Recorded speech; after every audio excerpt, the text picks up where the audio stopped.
दोस्तों गेट 2027 में लगभग 6 महीने का टाइम बचा है और ऐसे में अगर आपने रिसेंटली प्रिपरेशन स्टार्ट की है तो आपके पास काफी कम टाइम है अपने सिलेबस को कंप्लीट करने के लिए। तो ऐसे में एक अच्छी स्ट्रैटेजी यूज करना बहुत ज्यादा जरूरी है। जब आपके पास लिमिटेड टाइम होता है तो उसको आप जितना स्मार्टली यूज करते हैं उतना आपका रिजल्ट ऑप्टिमाइज होता है, उतना आपका रिजल्ट बेटर होता है।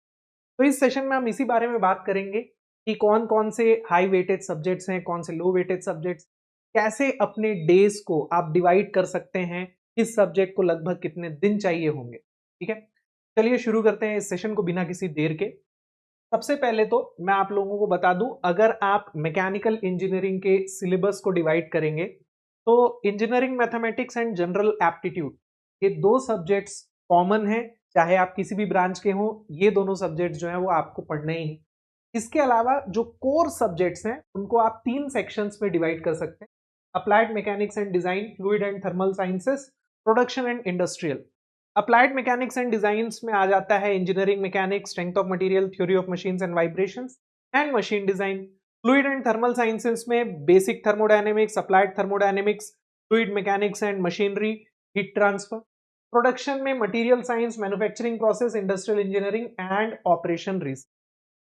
अब इन सब्जेक्ट्स में कुछ ऐसे सब्जेक्ट्स हैं जो हाई वेटेज सब्जेक्ट्स हैं, यानी कि लगभग हर साल उनसे ज्यादा सवाल पूछे जाते हैं। कुछ लो वेटेज सब्जेक्ट, तो अगर आपके पास टाइम कम है तो हमारा हमेशा सजेशन रहता है कि पहले आप हाई वेटेज सब्जेक्ट्स को कवर करें, क्योंकि इन सब्जेक्ट से क्वेश्चन ज्यादा आने की संभावना है।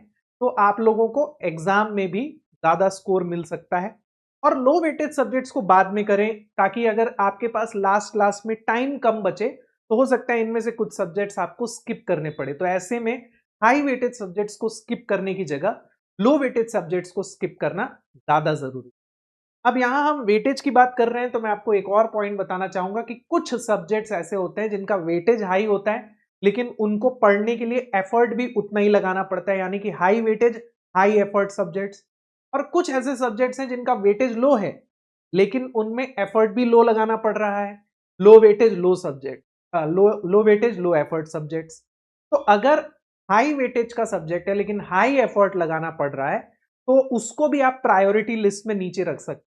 और अगर लो वेटेज का सब्जेक्ट है लेकिन उसमें एफर्ट लो लग रहा है, यानी आसानी से आप उसको कवर कर सकते हैं, तो उसको आप आगे रख सकते हैं, ऊपर रख सकते हैं। इनफैक्ट आप उसको हाई वेटेज के सब्जेक्ट्स के साथ कवर कर सकते हैं। तो यहां मैंने लास्ट 15-20 ईयर्स के हिसाब से सब्जेक्ट्स का एनालिसिस किया है कि गेट में किस साल किस सब्जेक्ट से कितने क्वेश्चंस आ रहे हैं।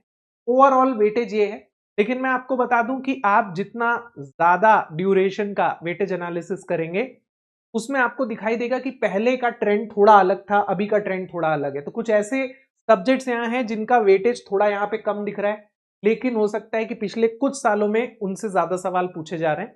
तो इसीलिए मैंने यहाँ आपको कॉलम्स में डिवाइड करके दिखा दिया है high weightage and low weightage subject. तो हाई वेटेज सब्जेक्ट्स में engineering mathematics and general aptitude है। हर साल इनसे फिक्स मार्क्स के क्वेश्चन आते हैं। जनरल एप्टीट्यूड से 15 मार्क्स के क्वेश्चन आते ही आते हैं, तो ये बहुत हाई वेटेज सब्जेक्ट है। इंजीनियरिंग मैथमेटिक्स से 13-14 मार्क्स के क्वेश्चन आते ही आते हैं, तो ये भी हाई वेटेज सब्जेक्ट है। इन दोनों सब्जेक्ट को तो किसी भी हाल में आपको स्किप नहीं करना है, चाहे आप engineering mathematics and general aptitude को थोड़ा थोड़ा कर कर डेली पढ़ते रहें। हमारा सजेशन रहता है कि मैथ्स चूंकि एक बड़ा सब्जेक्ट है, तो आप चाहो तो ऐसा कर सकते हो कि दिन में 1-1.5 घंटा आप मैथ्स को दे दो, वैसे ही एप्टीट्यूड को भी दिन में 1 घंटा आप मैथ एप्टीट्यूड को दे दो। तो इस तरीके से आप उसको ज्यादा दिनों में थोड़ा थोड़ा करके कवर कर सकते। इसके अलावा कोर सब्जेक्ट में SOM, basic thermodynamics, theory of machines and vibration, fluid mechanics and machinery, heat transfer, production, production में material science and manufacturing science दोनों इंक्लूडेड है। ठीक है, तो ये हाई वेटेज सब्जेक्ट है, यानी इनसे पिछले कुछ सालों में ज्यादा सवाल आ रहे हैं।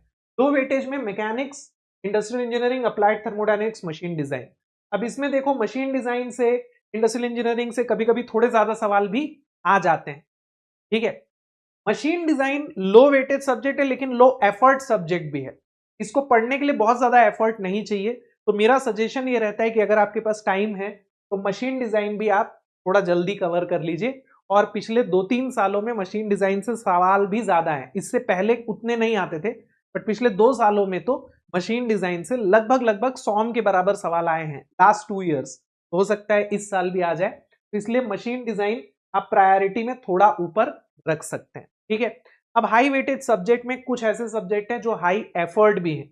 जैसे अगर आप देखो यहाँ पे theory of machine and vibration है ना, इसमें वेटेज ज्यादा है लेकिन एफर्ट भी ज्यादा लगता है, तो इसको आप थोड़ा लो प्रायोरिटी पे रख सकते हैं। प्रोडक्शन एक ऐसा सब्जेक्ट है जो थ्योरी सब्जेक्ट सोचते हैं कई लोग, और सोचते हैं कि इसको लास्ट में करते हैं क्योंकि इसमें बहुत सारी चीजें याद करने की हैं, तो आप जितना लास्ट में पढ़ोगे उतना आपको कम टाइम तक याद रखना पड़ेगा। बट मैं आपको बता दूं, ये एक मिसकॉन्सेप्शन है। प्रोडक्शन में मैक्सिमम क्वेश्चंस न्यूमेरिकल आते हैं, तो किसी भी न्यूमेरिकल सब्जेक्ट की तरह ही आप इसको ट्रीट करें, वो बेटर रहेगा। और प्रोडक्शन से लगभग हर साल 15-16 मार्क्स के क्वेश्चंस आते हैं, यानी कि one of the highest weighted subject है। तो प्रोडक्शन को भी आप जितनी जल्दी हो सके उतना जल्दी कवर करें। स्टार्ट आप कहां से कर सकते हो? सॉम से कर सकते हो, बेसिक थर्मोडायनेमिक्स से कर सकते हो, क्योंकि ये जल्दी हो जाएंगे, आसानी से समझ में आएंगे, और इनको पढ़ने के लिए पहले से किसी सब्जेक्ट की नॉलेज की जरूरत नहीं है। ठीक है, अब नंबर ऑफ डेज, किस सब्जेक्ट को कितने दिन लगभग लगेंगे? तो अगर आप लगभग डेली 5 से 8 घंटे की पढ़ाई कर रहे हैं, मैं मान के चल रहा हूं कि चूंकि कम समय बचा है, आप डेली ज्यादा टाइम दे रहे हैं, तो उस केस में इंजीनियरिंग मैथमेटिक्स को लगभग 20 दिन लगेंगे, जनरल एप्टीट्यूड को लगभग 10 दिन, स्ट्रेंथ ऑफ मटेरियल को 15 days, basic thermodynamics 15 days, theory of machine 15 days, fluid mechanics 20 days, काफी बड़ा इसका सिलेबस है।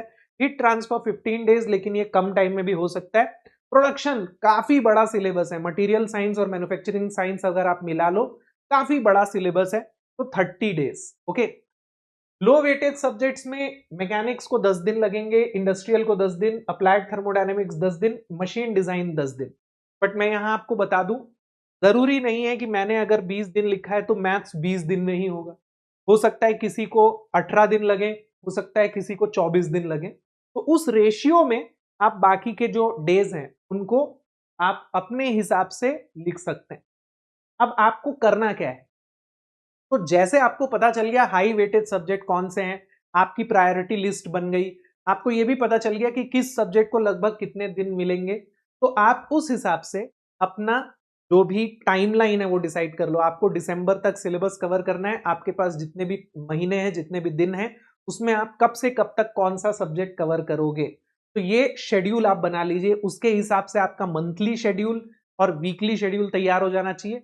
उसके बाद आपको डेली शेड्यूल भी बनाना है, ताकि आपका टाइम बिल्कुल भी वेस्ट ना हो। जैसे मुझे आज रात को सोने से पहले ये डिसाइड कर लेना है कि कल के दिन मेरा क्या टारगेट है, मुझे क्या क्या कवर करना है, और वो चीज जब कवर होगी, डेली शेड्यूल आपके अचीव होंगे, तो वीकली टारगेट्स अचीव होंगे, उसके बाद मंथली टारगेट्स अचीव होंगे, और आप अपने टाइमलाइन पे अपना सिलेबस कवर कर पाओगे। कोशिश आपकी ये होनी चाहिए कि दिसंबर एंड तक या जनवरी फर्स्ट वीक तक मैक्सिमम आपका सिलेबस खत्म हो जाए, ताकि कम से कम 20, 25, 30 दिन आपको रिवीजन के लिए मिले। क्योंकि ये लास्ट के 1 महीने का जो टाइम है, इसमें आप फुल रिवीजन जब आप करोगे, तब आपको काफी चीजें देखने को मिलेंगी कि आप भूल रहे हो, तो उसको आपको दोबारा से पढ़ना पड़ सकता है।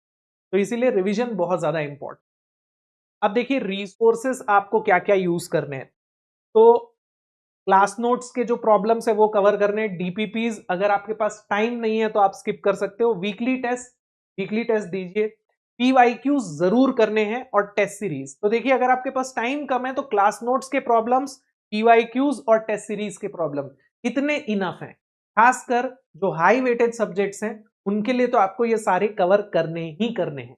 लो वेटेड सब्जेक्ट में हो सकता है आप सारे पीवाईक्यूज ना कर पाओ, लेकिन हाई वेटेड सब्जेक्ट्स के लिए तो पीवाईक्यूज और टेस्ट सीरीज के question this is must. Okay, इसके अलावा नोट्स किस तरीके से बनाने, तो देखिए आप लेक्चर के नोट्स तो कवर करोगे जिसमें आप डिटेल में सारी चीजें लिखते हो। इसके अलावा हर सब्जेक्ट के शॉर्ट नोट्स बना लो, क्योंकि इन 5-6 महीनों में आपको सब्जेक्ट्स को रिवाइज भी करते जाना है। जैसे जैसे आपके सब्जेक्ट होते जाएंगे, हर कुछ कुछ दिनों में आपको उसको रिवाइज करना, और रिवाइज करना है शॉर्ट नोट्स के थ्रू।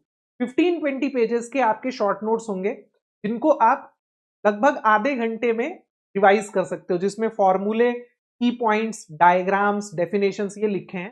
तो फटाफट आप आधे घंटे के अंदर एक एक सब्जेक्ट को रिवाइज कर सकते हैं। ओके, अब लास्ट में रिवीजन कैसे करें, तो देखिए शॉर्ट नोट्स आपको पढ़ने हैं, पीवाईक्यूज या क्लास के प्रॉब्लम्स को आप रैंडमली सॉल्व करके देख सकते हैं। इसके अलावा टॉपिक वाइज और सब्जेक्ट वाइज मॉक टेस्ट अगर आपके पास टाइम है और हाई वेटेज का सब्जेक्ट है, जैसे मैथ्स हो गया, एप्टीट्यूड हो गया, इनके लिए करना ही है। और एनालाइज करो अपने गैप्स और रिवाइज कर लो अपने लेक्चर। तो इस तरीके से आप अपने सब्जेक्ट्स को कवर करते चले जाएंगे।